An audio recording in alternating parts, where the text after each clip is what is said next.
Sun Ra, you know, is an African-American jazz pioneer. He's famous for three things. First of all, because he's a pioneering jazz musician. Secondly,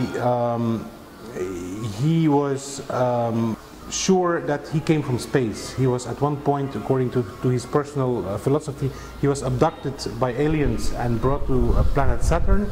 He came back to Earth with a message of peace and love, and music was his vehicle to get this message across. And thirdly, he was intrigued, some say obsessed, with ancient Egypt. So he was performing in Denmark in December 1971. And in order to get the money to go from Denmark to Egypt, he sold the original tapes of the concert in Denmark. And with that money, he bought tickets and he came to Cairo. You know, he came at the airport, all their musical instruments were confiscated at customs. Luckily, he was helped by Salah Rahab, who is also, you know, the godfather of jazz in Egypt, who was a colonel at the time in the army. And he helped him out to get the custom things, you know, the paperwork in order, and also Salah Rahab, the military, borrowed instruments to Sun Ra to do the concerts here in Cairo. They performed at Balloon Theatre, American University, Versailles Jazz Club, and some other places.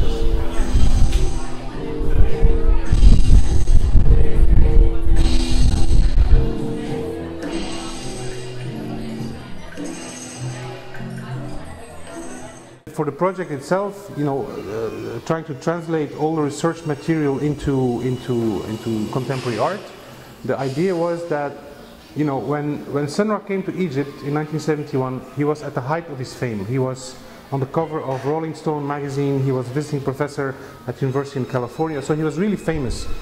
And at the same time, in the 70s, in the States and in New York specifically, you had a whole a different school of contemporary art. You had the minimalistic, the conceptual art, the pop art, you had Andy Warhol, Soloist, Walter de Maria. So I wanted to confront Sun Ra's world with the contemporary art scene in 1971 in New York. And that confrontation and that merger of these two worlds, you know, the result of this bringing together the two worlds, the result of it is these works. Most of the materials are, you know, it's a low production exhibition in the sense that, you know, as you can see, the sun shades are bought in the local market near Rivoli Cinema. The light piece is made with facial tanners, so everything is like hacked and made out of found objects, if you want, and that's again a reference to what they did in the 70s. So.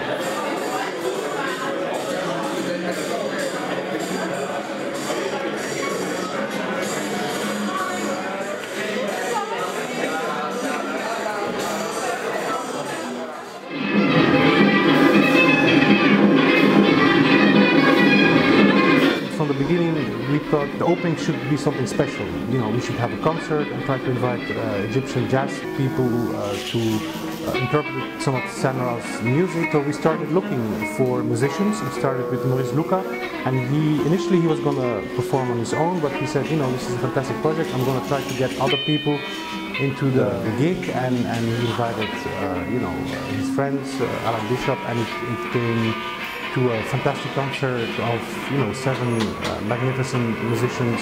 The concert is not something separate from the artworks. It should be something that is part of the exhibition for opening night and part of the whole project, if you want.